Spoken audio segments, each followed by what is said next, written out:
kita berdoa terlebih dahulu. Berdoa dipersilakan.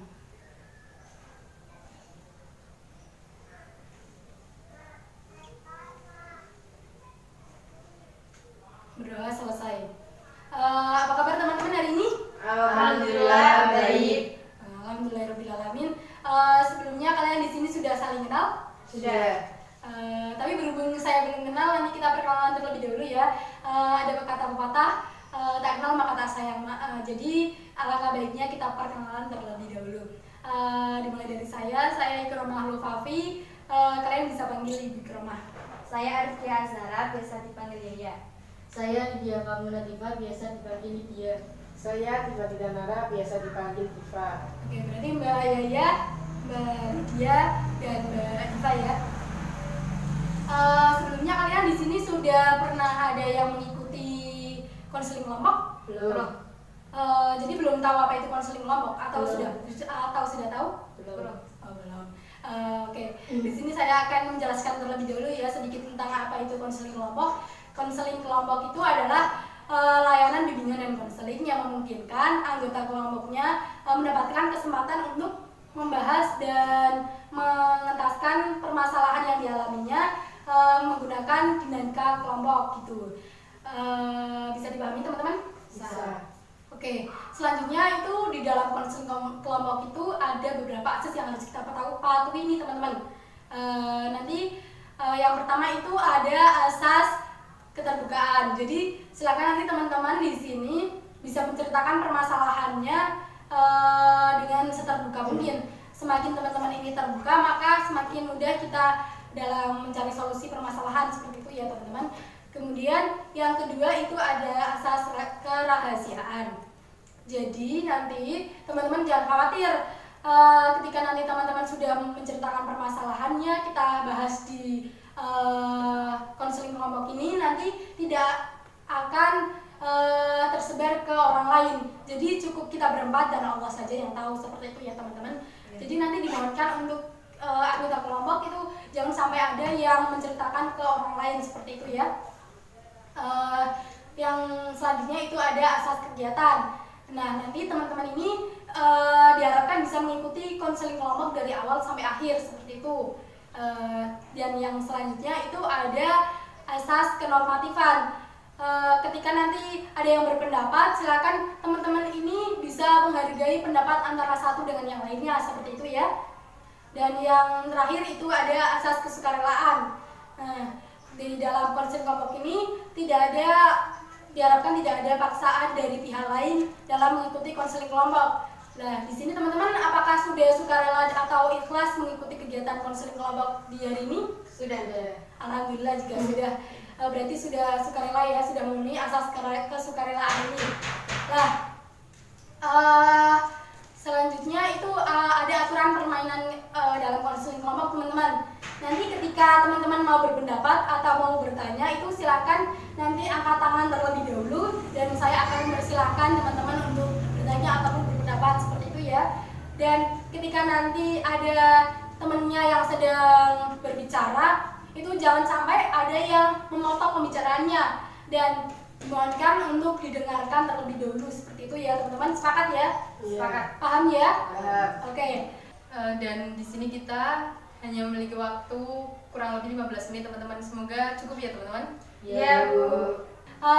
Sebelum kita masuk ke kegiatan konseling, kita melakukan permainan terlebih dahulu ya, biar tidak tegang. Nah, di sini saya punya permainan itu berhitung teman-teman. Nanti kalian bisa berhitung dari 1 sampai 30. Nah, tapi di kelipatan 4 itu diganti dengan tepuk tangan seperti ini. Contohnya itu 1, 2, 3, 5, 6, 7 dan selanjutnya seperti itu ya. Paham teman-teman? Paham. Oke, kita mulai ya.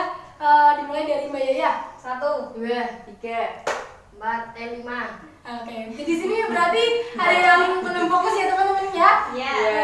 Oke, diharapkan bisa lebih fokus lagi. Kita ulangi lagi permainannya ya. Kita mulai lagi dari Mbak Yaya lagi. 1, 2, 3, 5, 6, 7, 9, 10, 11, 13. Oke, cukup. Berarti kalian sudah paham ya Sudah fokus? Sudah. Oke, tepuk tangan buat kita semua dulu. Oke, sekarang silakan teman-teman bisa menceritakan permasalahannya masing-masing. Mungkin bisa dimulai dari Mbak Yaya. Saya suka kesal dengan orang tua saya karena sering melarang saya ini itu. Mau main sama teman nggak boleh, mau ini nggak boleh, mau itu nggak boleh. Ya saya tahu sih saya anak terakhir dan saya cewek, tapi kan saya merasa nggak nyaman dan merasa tertekan jadinya. Seperti itu. Kemudian silakan siapa yang mau menceritakan terlebih dahulu? Ya silakan Mbak Diva. Kalau saya sih suka kepikiran sama ibu saya. Soalnya dia tuh kayak nggak suka gitu sama saya. Apapun yang saya lakukan selalu kurang di mata beliau. Kemudian Mbak Lydia. Kalau saya juga kesal dengan orang tua saya. Hidup saya terlalu diatur sampai tidak punya kebebasan memilih dan menentukan pilihan saya sendiri. Oh, jadi seperti itu. Oke, karena kalian sudah menceritakan permasalahannya masing-masing, kira-kira menurut teman-teman permasalahan siapa yang paling berat dan perlu kita bahas lebih dulu? Menurut saya masalah Diva aja dulu Bu, soalnya kasihan sampai kepikiran gitu. Oh ya, jadi menurut Mbak Yaya ini permasalahan Mbak Diva aja yang dibahas dulu karena kasihan sampai kepikiran gitu ya. Menurut Mbak Lydia gimana? Ya, permasalahan dibaca dulu. Oke, Mbak Lydia ini juga setuju untuk membahas permasalahan Mbak Diva terlebih dahulu ya. Jadi kita sepakat ya permasalahan Mbak Diva terlebih dahulu yang kita bahas. Sepakat ya teman-teman? Iya. Ya, Oke, silakan Mbak Diva bisa menceritakan permasalahannya lebih jelas lagi. Begini, saya itu merasa ibu saya tidak suka dengan saya. Contohnya seperti prestasi saya di sekolah. Padahal saya tuh udah berusaha buat dapetin peringkat di kelas. Dan ketika saya mendapat peringkat pertama, ibu saya itu merasa biasa-biasa saja. Malah dibanding-bandingkan sama kakak saya. Padahal kakak saya juga biasa-biasa saja, tidak begitu pintar. Malah dia nggak pernah mendapat peringkat pertama. Jadi aku malah tambah yakin bahwa ibu saya benar-benar tidak suka dengan saya. Ya. Oh ya, jadi permasalahan Mbak Diva ini, Mbak Diva merasa tidak disukai oleh ibunya karena usaha yang sudah dilakukan Mbak Diva ini seperti tidak dianggap sama ibu ya, malah dibanding-bandingkan sama kakaknya seperti itu ya. Oke, seperti itu. Menurut teman-teman, siapa yang mau berpendapat atau bertanya? Silakan. Saya Bu. Oke, silakan Mbak Yaya. Saya mau bertanya sama Diva. Ya, monggo. Kalau boleh tahu, sejak kapan ibumu bersikap seperti itu? Udah dari dulu. saya dulu mau nanya, Iya, silakan Mbak Lydia. apakah kamu sering ngobrol dengan ibumu? Jarang, saya jarang berkomunikasi dengan ibu saya. Oke, jadi Mbak Diva ini jarang berkomunikasi dengan ibunya dan memang ibunya sudah bersikap seperti itu sejak dulu gitu ya Mbak Diva ya. Iya. Oke, jadi menurut teman-teman kira-kira apa nih penyebab ibunya Mbak Diva ini bersikap seperti itu kepada Mbak Diva? Saya Bu. Oke, silakan Mbak Yaya. Menurut saya itu memang karakter ibunya saja yang belum dipahami oleh Diva. Oh, seperti itu. Jadi menurut Mbak Yaya ini memang karakter ibunya Mbak Diva seperti itu dan Mbak Diva belum mengetahui seperti itu ya Mbak Yaya. Ya. Ada yang mau berpendapat lagi? Ya, silakan Mbak Lydia. Kalau menurut saya sih memang karakter ibunya seperti itu. Saya sih yakin pasti ada maksud baik dari ibunya. Yang namanya itu pasti suka dan sayang sama anaknya. Ya, jadi menurut Mbak Lydia ini ibunya Mbak Diva memang karakternya seperti itu dan ibu itu pasti sayang dan suka sama anaknya seperti itu ya Mbak Lydia. Ya, seperti itu Mbak Diva. Tapi yang ngomongin seperti itu. Kamu menganggap itu karena kamu udah mikir kalau ibumu itu udah nggak suka sama kamu. Ya, jadinya kamu menganggap ibu kamu selalu tidak suka sama kamu. Ya, jadi maksudnya dari Mbak Yaya dan Mbak Lydia ini, Mbak Diva ini sudah berpikir negatif nih sama ibunya. Mbak Diva berpikir bahwa ibunya itu tidak suka sama Mbak Diva. Jadi apapun yang dilakukan sama ibunya, walaupun itu respon positif dan respon baik, itu Mbak Diva selalu menganggapnya ibu itu nggak suka sama Mbak Diva seperti itu. Oh, seperti itu Mbak Diva. Gimana Mbak Diva? Iya juga ya. Terus saya harus bagaimana dong? Oke, sekarang menurut teman-teman Mbak Diva ini harus gimana nih? Menurut saya Diva harus berpikir positif sama ibunya. Siapa tahu di depan Diva ibumu bersikap biasa-biasa saja atau cuek, tapi di belakang Diva ibumu bahagia dan bangga punya anak seperti kamu. Ya, jadi menurut Mbak Iya itu seperti itu Mbak Diva. Apa mungkin seperti itu? Mungkin saja.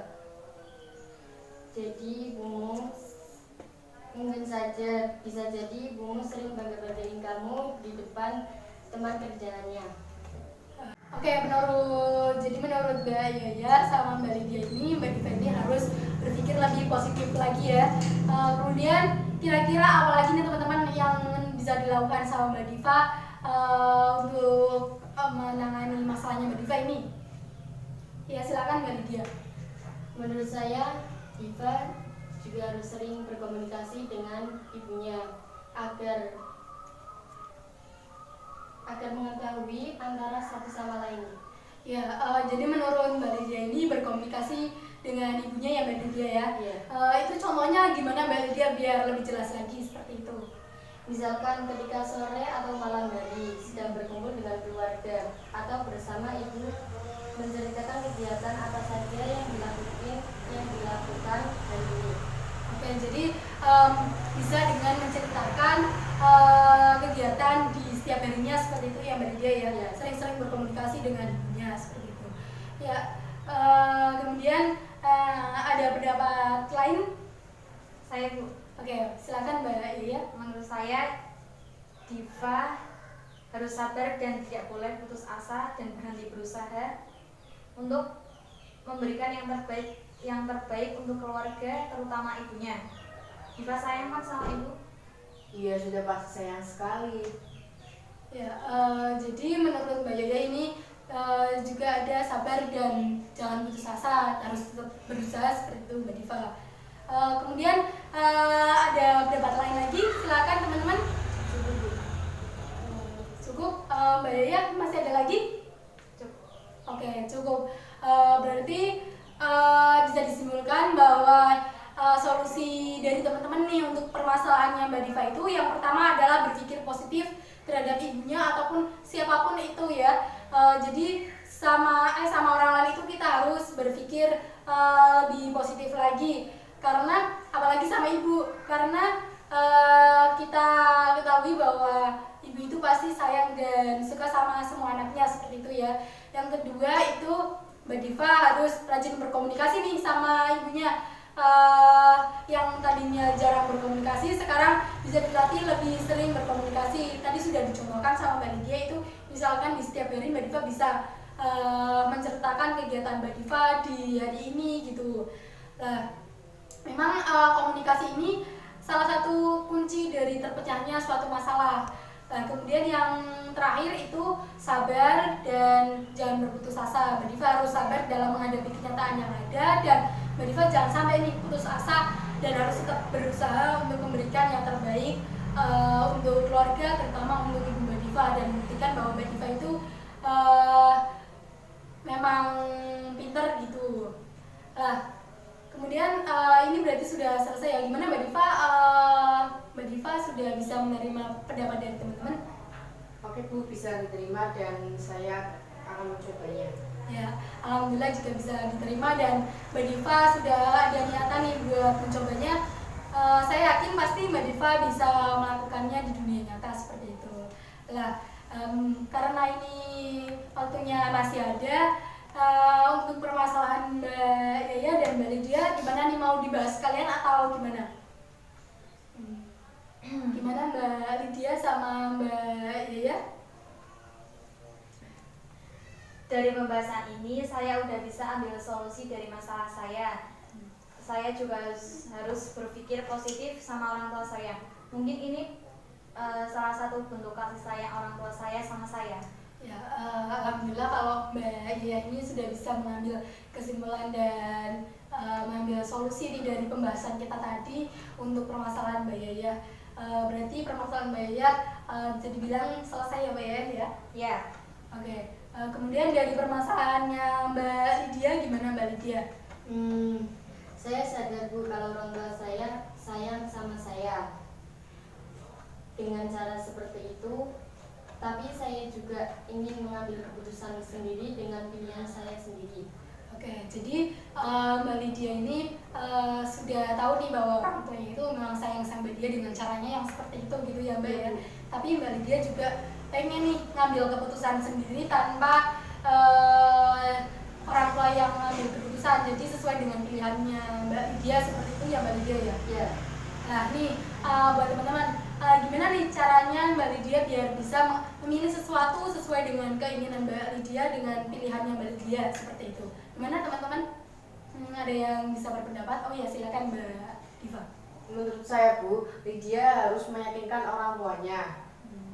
Ya, meyakinkan orang tuanya, benar sekali.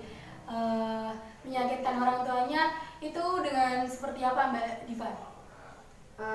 Contohnya seperti meyakinkan alasan yang tepat atas pilihanmu untuk meyakinkan pilihanmu. Ya, benar sekali Mbak Diva. Jadi ketika kita punya pilihan nih teman-teman, pasti kita punya alasan di balik pilihan itu. Jadi kita harus punya alasan yang kuat untuk meyakinkan orang lain ataupun orang tua kita bahwa pilihan kita itu benar seperti itu. Kemudian ada lagi pendapat lain? Masih ada? Atau Mbak Yaya mungkin bisa berpendapat? selain memberi alasan untuk meyakinkan, kita juga harus berusaha untuk membuktikan bahwa pilihan kita itu memang baik. Jangan sampai orang tua udah setuju, kita malah mengecewakannya. Ya, benar sekali. Setelah kita membuat pilihan dan kita memutuskan pilihan kita itu, kita harus buktikan nih kepada orang tua bahwa pilihan kita ini memang baik untuk kita seperti itu. Oke teman-teman, ada pendapat lagi dari teman-teman? Tidak Bu, Cukup Bu. Oke, karena cukup, bagaimana Mbak Lydia bisa diterima? ya saya akan coba. Baik sekali. Saya yakin pasti Mbak Lydia ini bisa mencobanya nanti dan Mbak Lydia pasti berhasil. Saya yakin itu. Karena ini waktunya hampir selesai. Sebelum kita tutup konseling kelompok hari ini, saya ingin tahu dulu nih gimana kesan kalian setelah mengikuti konseling kelompok hari ini. Bisa dimulai dari siapa? Silakan. saya Bu. Oke, Mbak Yaya silakan. Saya sangat senang karena mendapat pengalaman baru. Iya. Ada lagi dari teman lain? Ya, silakan Saya- Mbak. Saya juga senang Bu dapat pengalaman baru, dapat solusi juga dari masalah saya. Saya juga merasa lega. Ya, dari Mbak Lydia mungkin? Ada Bu. Iya. Saya juga senang Bu karena sedikit lega udah menemukan solusi dari kegelisahan saya. Ya, alhamdulillah senang sekali bisa mendengarnya seperti itu. Dan kira-kira nih dari tadi kita diskusi itu apa yang bisa kita dapatkan dari konseling kelompok hari ini? Mungkin bisa dimulai dari siapa? Silakan. Ya, Mbak Yaya silakan. Sabar dan terus berusaha. Ya. Terus apa lagi Mbak Yaya? Jangan putus asa. Oke. Ya, Mbak Dita silakan. Berpikir positif dan selalu berkomunikasi dengan orang tua kita. Oke. Mbak Lydia? Berikan alasan yang kuat atas pilihan kita dan berusaha buktikan atas pilihan kita. Oke, terima kasih kalian sangat luar biasa sekali. Sebelumnya saya mohon maaf atas segala kekurangan dari saya dan terima kasih buat teman-teman semua karena sudah mau dan berkenan hadir untuk mengikuti konseling kelompok di hari ini. Sebelum kita tutup, mari kita berdoa terlebih dahulu. Berdoa dipersilahkan. Berdoa selesai. Alhamdulillahirrahmanirrahim. Sekali lagi saya mohon maaf atas segala kekurangan dari saya ya teman-teman ya. Ya. Oke, wassalamualaikum warahmatullahi wabarakatuh. Waalaikumsalam warahmatullahi wabarakatuh.